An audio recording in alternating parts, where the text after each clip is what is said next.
ดีท่านผู้ชมที่เคารพยินดีต้อนรับทุกท่านเข้าสู่รายการคลินิก3คลินิกสุขภาพรายการสำหรับคนที่ฮักและใส่ใจกับสุขภาพและมื้อนี้ทางทีมงานของพวกเราก็ถือว่ามาอยู่ที่คลินิกมุกดาวันเจริญทรัพย์เนาะเราได้นัดกับท่านหมอผู้เชี่ยวชาญที่จะมาให้ข้อมูลเกี่ยวกับความหมายความสำคัญของการฝากท้อง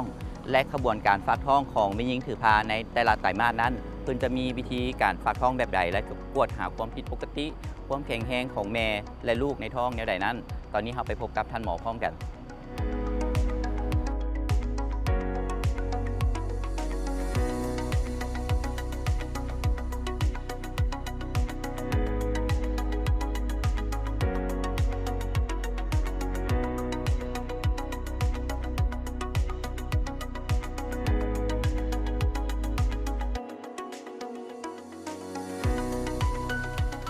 ท่านผู้ชมทองความสนทนาในรายการวันนี้แล้วก็จะให้ข้อมูลเกี่ยวกับความหมายความสำคัญของการฝากท้องก็แม่นท่านหมอมุลดีสุริยศักดิ์ท่านหมอปิ่นปัวพญาติทั่วไปที่เฮ็ดเวียกเกี่ยวกับประสูติพญาติหญิงเนาะจากคลินิกมุกดาวันเจริญทรัพย์นั่นเองครับสวัสดีท่านหมอสวัสดียินดีต้อนรับเข้าสู่รายการเนาะท่านอยากถามท่านหมอเกี่ยวกับความหมายความสำคัญของการฝากท้องนะมีคืนเท่าใดแดตัวนี้การฝากท้องนี่แม่นเพื่อการที่จะได้ติดตามเกี่ยวกับการเจริญเติบโตความผิดปกติของลูกและก็แม่เพื่อติดตามเกี่ยวกับความปลอดภัยก็คือลูกเกิดรอดแม่ปลอดภัยตั้งแต่เริ่มต้นจนหอดเกิดเลยและก่อนจะถือพานี่เขาควรจะมีการวางแผนกันอะไรสำหรับแม่กับพ่อจะมีการกวดพยาธิหรือว่ามีอย่างบ่จังซี่แม่ดีแท้จะต้องมีการกวดหาพยาธิต่างๆหรือว่าการอาจจะเป็นการกินยาบำรุงเนาะเพื่อบำรุงคือหาจีเคยได้ยินก็คือฟอลิกแอซิดเพื่อปิ่นปัวเนาะเพื่อป้องกันภาวะเลือดจางในแม่หญิงถือผ้าได้พ่อกับแม่เนาะก่อนจะวางแผนถือผ้านี่กวดนี่ควรกวดเลือดหาพยาธิตัวใดโดยทั่วไปเนาะอาจจะกวดเกี่ยวกับพยาธิเลือดจางก่อนว่าสามารถคืออาจบานเขาจะเคยได้ยินว่าพยาธิปังกินเลือดเนาะเบิ่งว่าพ่อหรือแม่นี่มีภาวะเลือดจางบ่ที่จะส่งต่อให้ลูกได้บ่หรือว่าเป็นพยาธิติดต่อต่างๆเนาะที่สามารถส่งต่อให้ลูกได้เช่นว่าเวลาตับบีเวลาตับซีบ่หรือว่าประเภทพวก HIV ซิฟิลิสพวกนี้จะมีความเสี่ยงที่จะส่งต่อให้ลูกได้เนาะกรณีที่ถือผ้าแล้วเนาะเขาควรเข้ามาฝากท้องในระยะการถือพาไตรมาสที่เท่าไหร่หรือว่าเดือนที่เท่าไหร่นะถ้าโดยดีแท้เนาะถ้าหูว่ามีการถือพาหรือว่าขาดประจำเดือนแล้วควรที่เขาไปกวดแล้วก็ฝากท้องเลยแต่ว่าเริ่มต้นอาจจะส่วนไตรมาสที่1ส่วน6อาทิตย์8อาทิตย์ขึ้นเมื่อจริงๆจะเป็นการดีหลายคือระยะทางประจำเดือนขาดอาทิตย์2อาทิตย์นี้น่าจะได้กวดมาถือพาบอแม่นบ่แม่นแล้วถ้าหูว่าตัวเองประจำเดือนที่มาบุปกติหรือหูว่าขาดควรจะกวดเบิ่งเฮาสามารถกวดเองแบบไวได้เด้เนาะถ้าหูว่ามีแล้วก็เขาไปพบท่านหมอเพิ่นเพื่อติดตามอยากให้ท่านหมอแนะนำว่าเป็นอย่างจึงต้องฝากท้องมีความสำคัญหลายเนาะต่อการฝากท้องเพราะว่าอย่างหนึ่งเพื่อสิได้ติดตามเรื่องความปลอดภัยเด็กเนาะพยาธิเด็กที่จะส่งต่อให้ลูกได้จริงๆนะเนาะหรือว่าการเจริญเติบโตของลูกต่างๆเนาะแม่มีความสำคัญหลายเขาจะเบิ่งว่าลูกมีการเจริญเติบโตที่สมบูรณ์บ่เนาะแม่เด็กแข็งแรงบ่จังซี่เนาะและการเข้ามาฝากท้องข้างทำอีทส่วนแม่เนาะเขาเจ้าจะเฮ็ดอีหยังแด่ซะนะท่านหมอการมาฝากท้องข้างทำอีทส่วนหลายจะบ่ได้เก็บข้อมูลอย่างหลายจะเป็นข้อมูลทั่วๆไปก็ซื้อนามสกุลบ้านเมืองหยังเฮาเนาะ2ก็คืออาจจะเป็นพยาธิผ่านมาที่เขามีพยาธิยังแน่มียาใส่ประจำยังแน่จังซี่นะเพื่อว่ามันสิได้ทรงแบบเป็นการติดตามได้ดีว่ามีพยาธิยังเพื่อจะคัดแยกความว่าเป็นแม่ฝากท้องทั่วไปบ่หรือว่าเป็นแม่เสียงไผ่แล้วต้องได้มีการกวดเลือดกวดอย่างบ่สำหรับเข้ามาทำอีทจำเป็นจะต้องได้กวดเลือดเนาะโดยหลักๆก็อาจจะเป็นตำราเลือดทั่วไปแหละการตองว่ามีภาวะพยาธิเลือดจางบ่เบิ่งหมดเลือดเนาะแล้วก็เบิ่งพวกพยาธิติดต่อต่างๆหั่นแล้วการฝากท้องเนาะคือปัจจุบันมีจักไตรมาสที่เราต้องได้มากวดการฝากท้องแม่นจะแบ่งมีอยู่3ไตรมาสเนาะจะแบ่งกันไตรมาสแรกก็ช่วง12อาทิตย์ลงมาก็คือฝากท้องไปเนาะแล้วก็13อาทิตย์28อาทิตย์เป็นไตรมาสที่2แล้วก็สกออาทิตย์จนฮอดคลอดแล้วการฝากท้องแต่ละไตรมาสนี่มีการกวดหรือวิธีการกวดแม่กับลูกแตกต่างกันบ่หรือว่าคือกันจะแตกต่างกันเนาะเพราะว่าถ้าเป็นไตรมาสแรกก็คือกวดเลือดคือที่เฮารวมกันเนาะกับกวดเลือดเบิ่งพยาธิเบิ่งการพยาธิติดต่อต่างๆถ้าเป็นไตรมาสที่2ก็จะส่วงเพิ่นเอิ้นว่าการเอ็กโกหรือว่าอัลตราซาวด์หั่นเพื่อเบิ่งหยังเบิ่งความผิดปกติของตัวเด็กว่ามีความผิดปกติหยังบ่จังซี่นะเนาะเบิ่งเพศได้ในส่วนนั้นเนาะส่วนไตรมาสสุดท้ายก็สิเบิ่งน้ำหนักนำเข้าป้าเบิ่งแฮ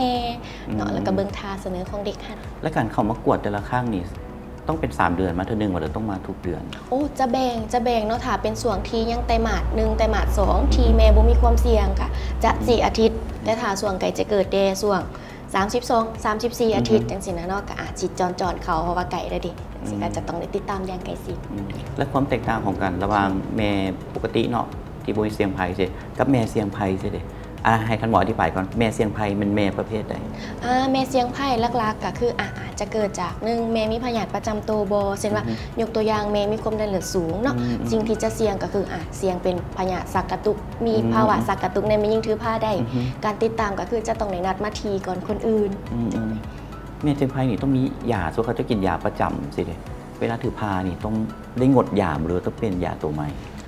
ยาที่เขาเจ้าเคยกินเนาะก็อาจจะต้องได้กินต่อเช่นว่าถ้ามีปัญหาเรื่องความดันเลือดสูงยาที่เขาเคยกินอาจจะต้องได้เปลี่ยนมายาที่มันปลอดภัยสำหรับแม่ม่านและก็เด็กอยากให้ท่านหมอลองยกตัวอย่างสำหรับที่เคยดูแลเนาะสำหรับแม่เสี่ยงภัยเป็นกรณีว่าเขาต้องติดตามใกล้ชิดหรือว่ามีภาวะแทรกซ้อนอย่างใดในระยะของการถือผ้าจังซี่ต่อจากแม่ยิ่งที่มีความดันเลยเนาะถามว่าสิ่งที่เขาจะมีความดันเลือดสูงผ่านมาแล้วสิ่งที่ต้องได้ติดตามอาจจะอาการที่จะให้เขาติดตามเนาะมีอาการเจ็บหัววินหัวลายตาบอหรือว่ามีอาการเจ็บปันท้องเจ็บท้องเขตกระเพาะบอจังสินะตีนมือบวมบอถ้ามีอาการต่างๆก็แต่ละครั้งมากก็ต้องได้ติดตามเป็นพิเศษเด็กและสมมุติว่าในกรณีที่แม่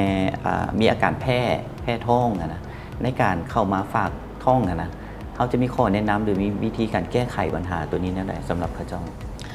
สำหรับถาแม่ที่มีอาการแพ้ท้องเนาะอาจจะถาว่าโบจำเป็นต้องเอายาเขาคือว่าเป็นยาที่มีเป็นพวกวิตามินให้เนาะอาจจะให้เขาเจ้าจิบน้ำคิงน้ำอุ่นบอจังสิเปลี่ยนวิธีกินอาหารกินหน่อยๆแต่กินได้หลายเทื่อเอาเดี๋ยวนี้ให้ท่านหมอแนะนำเรื่องขบวนการเนาะในการเข้ามาฝากท้องตั้งแต่เริ่มต้นจนเกิดสินะจะมีแบบใดๆค่ะตั้งแต่เริ่มต้นมาเนาะก็เกี่ยมเอกสารเอียงต่างๆเกี่ยมความพร้อมเนาะเกี่ยมความพร้อมแต่มาดนึงกับเกี่ยมความพร้อมกวดเลือดเอียงต่างๆแต่มาด2ก็ต้องได้มาติดตามเพราะว่าสำคัญคือส่วนที่กวดกันตรงความผิดปกติของเด็กน่ะมักจะขาดไปในส่วนนั้นเนาะแล้วส่วนไกลจะเกิดก็อาจจะเกี่ยมความพร้อมเช่นว่ายังเครื่องของต่างๆเอกสารต่างๆก็สำคัญเนาะเลือกสถานที่เกิดบ่เลือกวิธีเกิดบ่จังซี่ก็สำคัญเขาอาจจะฝากท้องอยู่คลินิกแต่เขาไปเกิดอยู่ห้องหมอสิก็ได้แม่แล้วสั้นครับไปคำถามตัวอันที่ว่าแม่ที่มีพยาธิประจำตัวเนาะเช่นว่าแม่มีเป็นคือเลือดจางจังซี่หรือว่าเป็น HIV หรือว่าเป็นไวรัสตับซี่จังซี่นะในการคำว่าฝากท้องนี่เขาจะมียาให้เขาเจ้ารับประทานบ่สำหรับแม่เพื่อจะบ่ได้ส่งต่อพยาธิให้กับลูกจังซี่แม่นแล้วจะมียาก็คือนี่แหละค่ะในกรณีคือจะเป็นแม่เชียงไผ่เนาะเพิ่นก็จะต้องได้ติดตามอย่างละเอียดอย่างถี่ถ้วนจะมียาให้เนาะถ้าเป็นเกี่ยวกับยกตัวอย่างไวรัสตับบี้เนาะถ้าแม่มีไวรัสตับบี้จะมียาให้แม่กินในส่วน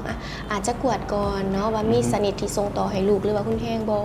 อาจจะต้องให้เริ่มกินที่อายุถือผ้าแต่27อาทิตย์เนาะจนเกิดจังซี่นะเนาะเวลาเกิดลูกก็จำเป็นจะต้องมีวัคซีนเพื่อป้องกันตื่นแม่